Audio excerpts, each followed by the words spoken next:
Well, hello, everybody. I wanted to do a bit of a talk on walking free from life's leg hold traps.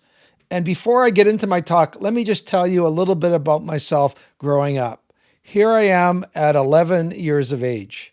Now, I grew up on a cattle farm in British Columbia, a small town called Creston. And it wasn't one of those exciting farms like you see in Yellowstone. This was more of the type of farm where we raised cattle, but we never got to eat steak. I remember milking cows, lots of chores, feeding cows, but it was the kind of farm that we really never went on vacation. We were stuck there, isolated. And other than not ever wanting to live on a farm again, I was also a pretty gullible child. You know, the word gullible, which means easily fooled. And just to tell you how gullible of a child I was, here's a picture of a guy who was my hero when I was that age. Do you recognize this guy? Yep, it's Davy Crockett. And there was a song that went with him, Davy Crockett, King of the Wild Frontier. Well, you know what? I thought I was Davy Crockett as a kid. And I used to trap and skin gophers, thinking maybe I would make a hat or something. It never really worked out. And then I had one of my friends tell me, well, you are trapping and skinning the wrong kind of animal. I said, well, what kind of animal should I trap and skin? Now, this is where you might get nervous thinking that, we should call the SPCA or PETA or something like that. But I decided and was told the type of animal that really would bring me a lot of money was in fact a skunk. And so one day we saw a skunk go into a culvert and we trapped up one end, we built a noose on the other end. And as it came out, we caught it in the noose. And sure enough, we ended up killing this skunk. While we did so, I got completely sprayed. But don't forget, I am Davy Crockett. Nothing is going to stop me from, skinning this wonderfully lucrative pelt that I was going to make. And sure enough, I took this, the dead skunk down into my parents' basement and put it on my sister's brand new canvas tent and began to skin the skunk. And as I did so, smell began to fill the house. And sure enough, my sister came down, quickly went and got my dad. And the story didn't end up well. I was that kind of kid. When you think of the phrase, what were you thinking? Think of the picture of me. Let me also say, as I grew up, there was also something else that happened in my life.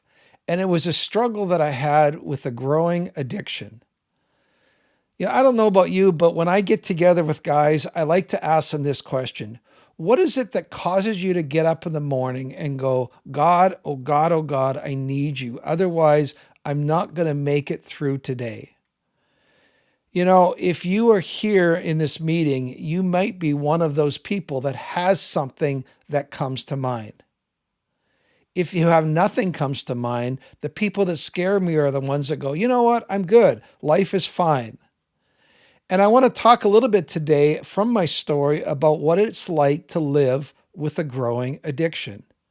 You see, I believe that every one of us is in a spiritual battle, a spiritual war.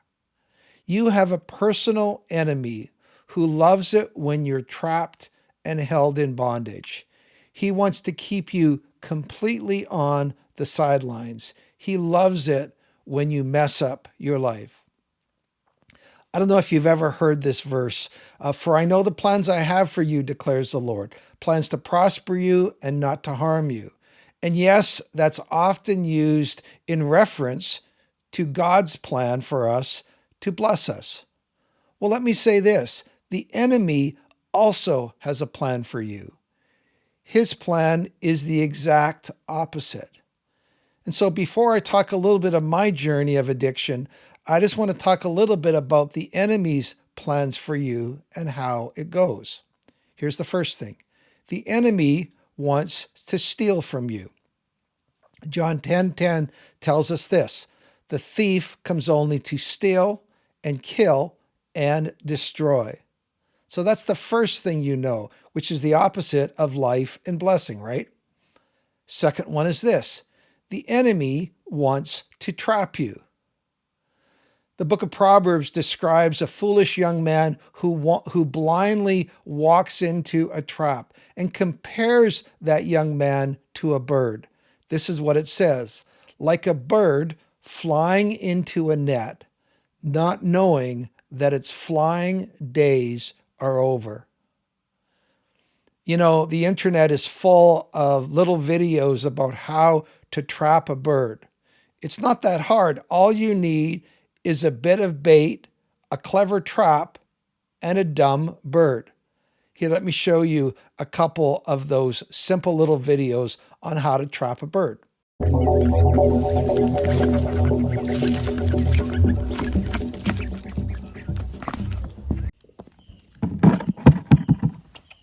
Wah, saan gua, tiyan gua. Kasi may bisa.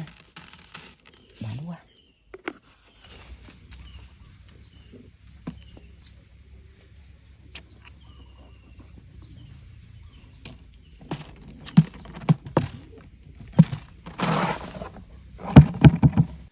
Now, the third thing is the enemy wants to control you. Take a look at this picture of the bull with the ring. Now, this bull isn't wearing the ring because it's a cool cosmetic addition. It's actually something that humans use. They put the ring in the bull's nose. It's the most sensitive part of its body, and it's a way to control the powerful bull by grabbing the ring. And the enemy wants to begin a process where he can lead you around the nose to do his bidding. That's how the enemy works. Now, let me talk with you a little bit about how he works specifically, and then I want to use a bit of my story. Here's the first thing. The enemy wants to hook you early. In fact, the earlier, the better. So let's go back to my growing up. Remember that gullible kid. So here I am, again, 11 years of age. I am this impressionable, gullible, young, and curious guy. Now, two things happened to me at that age. I was exposed and I came across two different things. Here's the first one: a Dallas Cowboy comic book. Here's the second thing: my first porn magazine. And those two things marked my life for the next 50 years. Take the cowboy book. I became a raving Dallas Cowboys fan, and I have been for my whole life. I've been to 3 Cowboy games. I've even been to the Dallas Cowboy training camp to watch them train. I know that's over the top. When I say I'm a big fan, I'm a big fan. And also, my exposure to porn at that same age led me to a lifelong struggle with pornography. You say, well, why is that? Well, it has to do with our brains and the fact, like this picture shows, our brains are like wet cement. The younger you are exposed to something, the deeper the imprint. Some people think, when I get older, then what I do will really matter. But it's actually the opposite. What you do when you're younger, and the earlier you start, it matters even more. It has bigger implications. For example, the younger you start smoking, the harder it is to quit. Why? Because your brain, when you started, was younger. The memory goes deeper. I read a great article recently about problem gambling, addiction to gambling, and they said those that started at a younger age struggled far more than those that started earlier. Your brain is wet cement. So I get called from people all over the world who want coaching. Some in their 20s, 30s, 40s, 50s. I've had people in my 70s call me. And I ask them, and what they say to me is, I'm struggling with porn. It's ruining my life and my marriage. And one of my very first questions is, can you tell me how this first got and when this first got embedded in your life? And almost all of them tell me the same story. I was 10 or 11 or 12 when I first came across it. Now it's even earlier, of course, with earlier exposure to the internet. When they were young, they were curious. They had no defenses. So the enemy's first trick is really to introduce something to you early. The earlier, the better. Here's the first or the second way the enemy works. The enemy uses your pain. Now, we all have pain, whether it's, some sort of overt abuse or simply that you never receive the attention, affection, or affirmation that your young heart needed. Now, you probably didn't even recognize it. I love that saying, we all grew up in the family called normal. My parents didn't have a lot of time to spend with me. We were raised on a farm. We had lots of kids. My older brother had a lot of emotional problems and needed a lot of attention and support. My younger sister was born crippled and spent the first couple years of her life in Shriners Hospital, then with braces and so on and so on. As a result, I was that middle child that didn't have a lot of overt needs, so I ended up taking care of myself, which meant I was lonely. I never knew it, but I was lonely. I was also bullied in school. At some point, my parents ended up divorcing. Now, you have pain, maybe big, maybe small, maybe things done to you, or simply not getting what you needed. I want to show you a picture, and I want to see if you can guess what it is. Here it is. That's actually a super close-up of Velcro. Now, when you have pain or trauma or hurts or unmet needs that aren't met, you become like one half, maybe the fuzzy side, and it leaves you open for the hooks of Velcro that the enemy brings your way. Now, the next way the enemy works is we learn to medicate. Now, none of us like pain. When I get a headache, it's not very long before I'm reaching for Tylenol. So here's how it goes. We feel pain. We reach for what makes us feel better or distracts us or helps us forget. Now, when you add it to the next thing, we protect ourselves by hiding. Let's say what you turn to results in you feeling maybe shame or guilt or knowing that you're doing something wrong. And the result is you end up isolating or hiding out of fear of disclosure or being known. It's what Adam and Eve did, right? They run and hid. And the last thing that's part of this process is we repeat the behavior because it works. Now, every time you repeat a behavior that gives you a reward, it grows stronger in your brain. It's simple conditioning. It becomes more ingrained and embedded as a habit. It grows steadily stronger. So it starts with the wet cement, right? But as you repeat it over and over, without realizing, it grows stronger and stronger until it becomes too strong for you to stop. Your willpower is essentially taken captive. Maybe you've seen a demonstration of a simple string that's easily broken, right? But what happens is if you wrap that same easily broken string around your hands, a number of times, at some point it becomes unbreakable. And this habit from repeated behavior is called a stronghold. And the Bible speaks of it. For example, in Proverbs 5:22, it says this, "The evil deeds of the wicked ensnare them. The cords of their sin hold them fast." The last thing that happens is at some point, real life consequences for our behaviors begin to set in. Now, I'm going to use the word eventually because it's usually not at first. At first, it works for us, but at some part, it feels like the wheels are starting to come off. It could be in our relationships or our job or just our mental health or our walk with the Lord. This is the way the book of James puts it.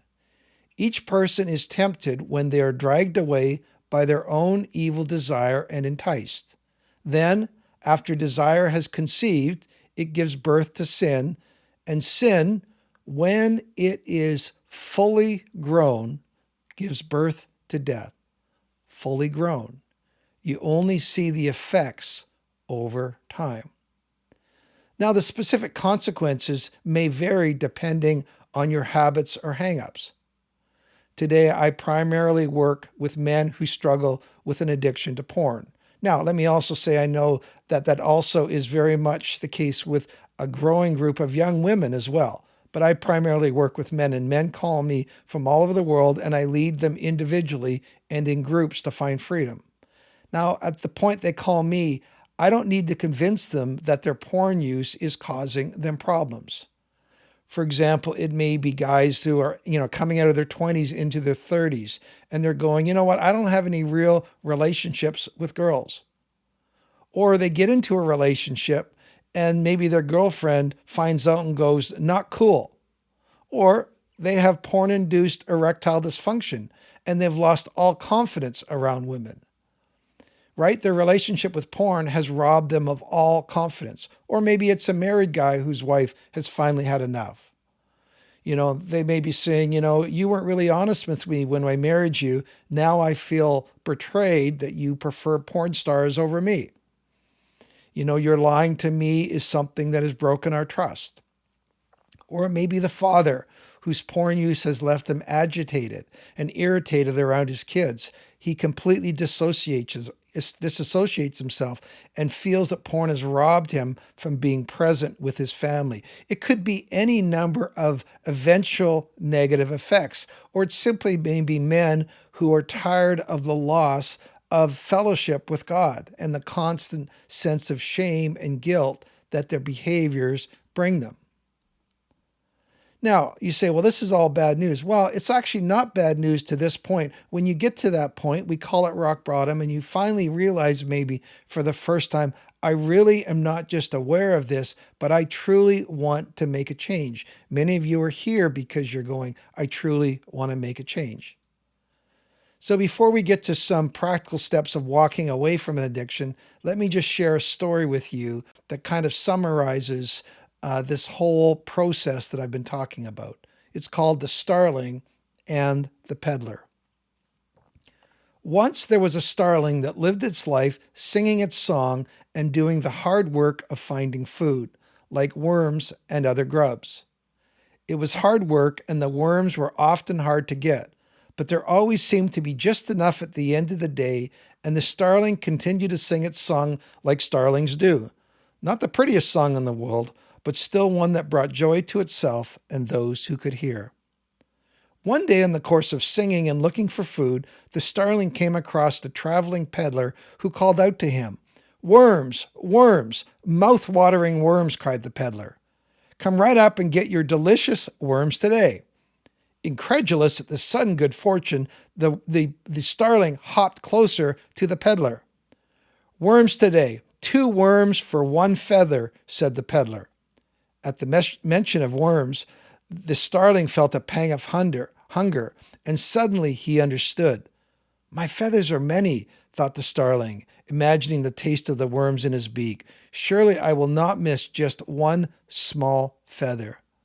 So unable to resist any longer, the starling plucked out one of his smallest feathers and surrendered it to the peddler. As promised, the peddler presented the starling with his choice of 2 of the fattest, juiciest worms he had ever seen, and all without needing to do the hard work of digging and clawing in the hard ground. So the starling took hold of the fattest worm in the basket and swallowed it whole. As the starling savored the taste, he thought, such small sacrifice, yet such great reward. 1 small feather is of no concern to me. With his stomach full, the blue jay took to the air and began to soar again. And as he did, he began to sing once again. The next day, the starling swooped and sang until he met the nefarious peddler once again. Just as before, the peddler offered 2 worms for 1 feather. So the starling feasted on the luscious worms until he had his fill. And so it went day after day. Times were still hard for all living things, and worms were still not easy to come by for creatures of the air, except, of course, for the starling. One day after finishing the worms, the starling attempted to take flight. Instead of getting off the ground, he ended up simply falling onto his beak with a thud. Stunned, the starling realized he no longer had enough feathers to fly. Once the starling realized he had given up his feathers and could not fly, he came to his senses. Coming up with a plan and desperate, he hopped and stumbled through the desert gathering worms, a small one here, a small one there. After several days of striving and toil, he had a small pile of worms and returned to the peddler. "Here are enough worms to exchange for my feathers. I need them back." The peddler, however, just laughed at him. "You can't get your feathers back. You got your worms, I've got your feathers, and after all, a deal is a deal." And with that final statement, he disappeared into thin air. Now I'm going to end coming back to that story, but let me just summarize what that story tells us. Number one, the enemy wants to steal from you, trap you, and enslave you. 2, the earlier he starts, the better. 3, the enemy uses your pain to trap you in unmanageable behaviors. 4, eventually real-life consequences begin to set in, which you never anticipated. Can any of you relate to this? Now, let's talk a little bit about how to live free. First of all, let me say this. It is never too late to start. But the earlier you start, the better. You ever heard the statement, when's the best time to plant a tree? 10 years ago. When's the second best time to plant a tree? Today. I literally work with guys 40s, 50s, 60s, 70s who are just starting now to walk in living free.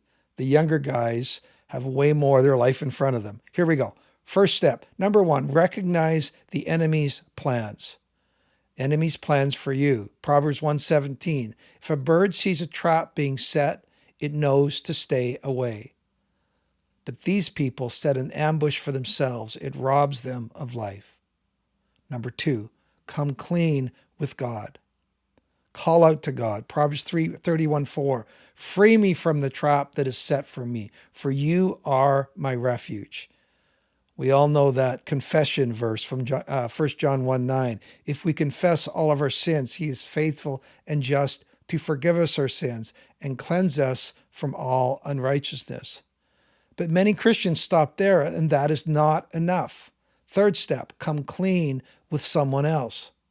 You are never free until you're willing to face your shame and step into the light with others. The reason many Christians might experience forgiveness but never experience healing is because they don't practice James 5:16. Confess your sins to each other and pray for each other so you can be healed. I know this course is all about that, the idea of an inventory, sharing that with a trusted person. Step 4, become accountable to a trusted or safe person. Step 5, walk with a group. You know, the opposite of addiction is connection. We can do what I can't.